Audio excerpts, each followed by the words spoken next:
பேரவை தலைவர் அவர்களே, மாண்புமிகு உறுப்பினர் சிந்தனை செல்வன் அவர்கள் இசைஞானி இளையராஜா அவர்களை பற்றி பெருமையோடு எடுத்து சொல்லி, லண்டனுக்கு சென்று சிம்பொனி நிகழ்ச்சியை நடத்தி வந்த பெருமை தமிழகத்திற்கு கிடைக்காதா, தமிழராக இருக்கக்கூடிய நாம் கேட்க முடியாதா என்ற இயக்கம் இருப்பதாக எடுத்து சொன்னார். அவரை நான் சந்தித்த போது இதே பிரச்சனையை நான் அவரிடத்தில் எடுத்து சொல்லி, அவரும் நிச்சயமாக உறுதியாக,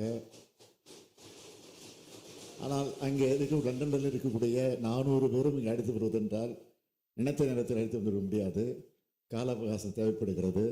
எனவே அதையெல்லாம் கருத்தில் கொண்டு ஜூன் 2ஆம் தேதி அவருடைய பிறந்தநாள். அது மட்டுமல்ல, அவர் திரையுலகத்திற்கு வந்து 50 ஆண்டு காலம் நிறைவடையக்கூடிய அந்த நாளும் அமைகிறது. அதையும் பாராட்டக்கூடிய வகையில் சிம்பொனி நிகழ்ச்சியை அங்கு லண்டனில் நடத்தி அதை வெற்றிகரமாக நடத்தி முடித்திருக்க, அதற்கு பாராட்டு விழாவை தமிழக அரசே நடத்த இருக்கிறது என்பதை நான் தெரிவித்துக்கிறேன்.